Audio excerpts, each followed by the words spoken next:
বন্ধুরা, এখন এক নতুন সেক্টরে ভারত কাতারের ঘুম কেড়ে নিয়েছে। কারণ বর্তমান সময়ে ভারতের কাছে বিশ্বের চতুর্থ সবচেয়ে বড় অয়েল রিফাইনিং ক্যাপাসিটি মজুদ রয়েছে। কিন্তু ভারত যেভাবে হাইড্রোজেন ফিউল সেক্টরে ক্রমাগতই কাজ করছে, এর থেকে এটা মনে হয় যে ইন ফিউচার ভারতের কাছে বিশ্বের সবচেয়ে বড় হাইড্রোজেন ফিউল জেনারেশন ক্যাপাসিটি থাকবে। যদিও দেখতে গেলে ভারত টোটাল ক্যাপাসিটির হিসাবে বিশ্বের চতুর্থ নম্বরে রয়েছে, কিন্তু একটি ইন্ডাস্ট্রি ওয়াইজ অর্থাৎ যদি একটি রিফাইনারির কথা বলা হয়, তাহলে ভারতের কাছে বিশ্বের সবচেয়ে বড় রিফাইনারি রয়েছে, সেটা হলো জামনগর রিফাইনারি। একে রিলায়েন্স ইন্ডাস্ট্রি সঞ্চালন করে থাকে। এতে একদিনে প্রায় 1.2 মিলিয়ন ব্যারেল কাঁচা তেলকে রিফাইন করা হয়ে থাকে। যদি আপনি মনোযোগ দিয়ে দেখেন, সম্পূর্ণ ক্রুড অয়েল এবং হাইড্রোকার্বনের বিজনেসে রিফাইনারি অনেক ইম্পর্টেন্ট রোল প্লে করে থাকে।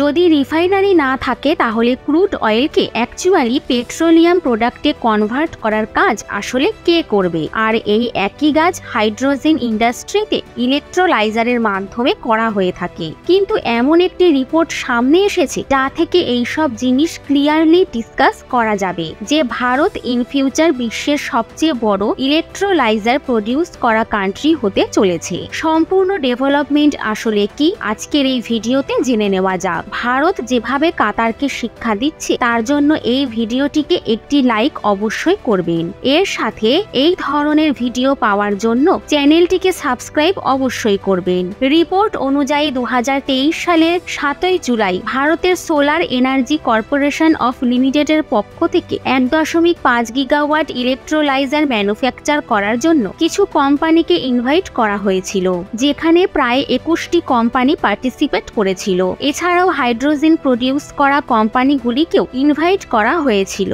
যার মধ্যে প্রায় 14টি কোম্পানি পার্টিসিপেট করে নিয়েছে। আর এইবার ডেটাপে ছোট কোম্পানি নয়, বড় বড় দিগ্গজ কোম্পানিগুলি পার্টিসিপেট করেছে। যদি ইলেকট্রোলাইজার ইন্ডাস্ট্রিতে কিছু হাইলাইট কোম্পানির কথা বলা হয়, তাহলে Reliance electrolyser industry manufacturing, Adani group এবং এল&টির মতো গ্রুপ যুক্ত রয়েছে। এর টোটাল ক্যাপাসিটি হলো 1.5 গিগাওয়াট। কিন্তু যেইভাবে কোম্পানিগুলি পার্টিসিপেট করেছে, তার রেজাল্ট সামনে বেরিয়ে আসছে যে এর থেকে প্রায় 3.4 গিগাওয়াটের অ্যানুয়াল ক্যাপাসিটির সাথে ইলেকট্রোলাইজারকে ম্যানুফ্যাকচার করা হবে।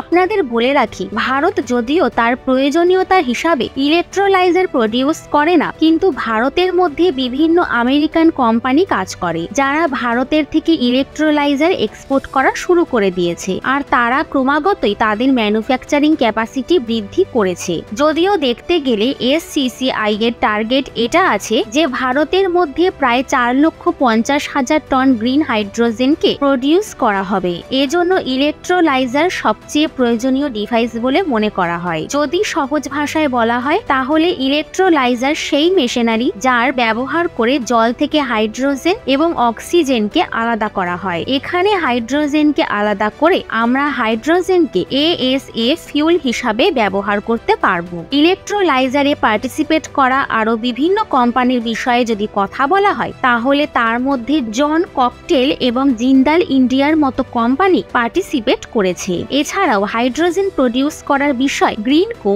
SPP এবং ভারত পেট্রোলিয়ামের মতো বড় প্লেয়ার যোগ দিয়েছে।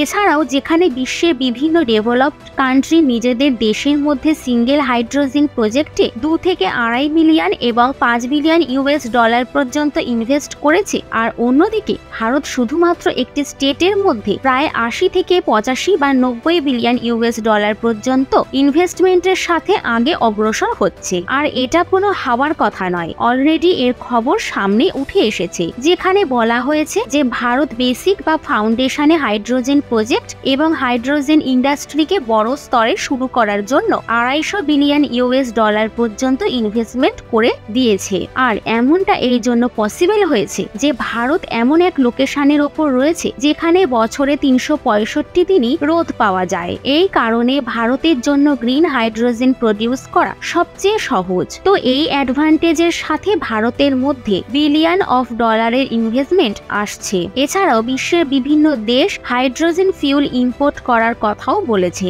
দ্য হিন্দুর একটি রিপোর্ট অনুযায়ী আদানি গ্রুপ 5.2 বিলিয়ন ডলারের ইনভেস্টমেন্ট ইনভেস্টমেন্ট করেছে। আর এই ইনভেস্টমেন্ট শুধু হাইড্রোজেন প্রোডাকশন এবং তার ট্রান্সপোর্টেশনও নতুন নতুন প্ল্যান্টের জন্য খরচ করা হয়েছে। আর এইসব ইনভেস্টমেন্ট আদানি গ্রুপের সবচেয়ে বড় কোম্পানি, যার নাম হলো আদানি নিউ ইন্ডাস্ট্রি লিমিটেড, তার দ্বারা খরচ করা হয়েছে।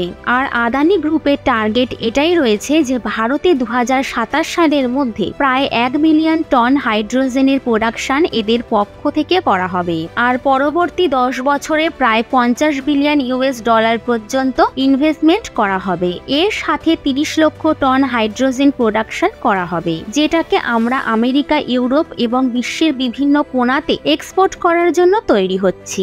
আর আদানি গ্রুপ অ্যানাউন্সমেন্ট করেছিল যে গুজরাটের বিষয়ে হাইড্রোজেন প্ল্যান্টকে সেট আপ করেছে, তার বেসিক কাজ অলরেডি সম্পূর্ণ করা হয়ে গেছে। আর সেখান থেকে মিডল ইস্ট পর্যন্ত ডাইরেক্টলি পাইপলাইন কানেক্টিভিটি বিছানো হবে, যাতে আমরা ডাইরেক্টলি সেখানে হাইড্রোজেন এক্সপোর্ট করতে পারি। যদি মিডল ইস্টের কথা বলা হয় তাহলে ইউএই এবং সৌদি আরবের মতো দেশ ভারতের সাথে মিলে এই প্রজেক্টকে অনেক বেশি সিরিয়াস দেখা গেছে। আর তারাও বলেছেন আমরা এমন পাইপলাইন কানেক্টিভিটি তৈরি করব যা থেকে আমরা ইজিলি ক্রুড অয়েলের মতো জিনিসকে এক্সপোর্ট করতে পারি, এর সাথে হাইড্রোজেনের মতো জিনিসকে ইম্পোর্ট করতে পারি। অর্থাৎ মাল্টিপল বিজনেস এখান থেকে অপারেট করা হবে। আর আদানি গ্রুপের সবচেয়ে বিশেষ দিক হলো আদানি গ্রুপ পুরো প্রসেসকে একসাথে কাজ করেছে।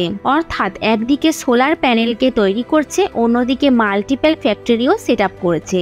এমনকি সোলার প্যানেলে ব্যবহার হওয়া উইপেন, সেলস মডিউলস এবং ব্যাটারির প্রোডাকশন আদানি গ্রুপ করবে। আর উইন্ড টারবাইনে ব্যবহার হওয়া জেনারেটর আর মাল্টিপল ইলেকট্রনিক জিনিসের প্রোডাকশনও আদানি গ্রুপ করবে, যাতে তাদের কোনো কম্পোনেন্ট অথবা মেশিনারি অন্য কোনো দেশের থেকে ইম্পোর্ট করার প্রয়োজন না পড়ে।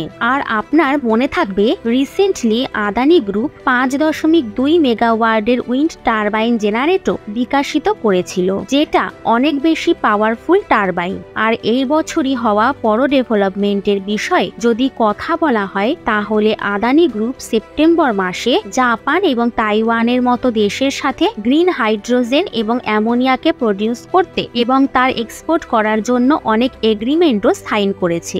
বাকি আপনার কি মনে হয়, এর থেকে ভারতের গ্লোবালে কি ফায়দা হবে, হ্যাঁ বা না? নিজেদের মতামত কমেন্টে অবশ্যই জানাবেন। তো বন্ধুরা, ভিডিওটি শেষ পর্যন্ত থাকার জন্য ধন্যবাদ।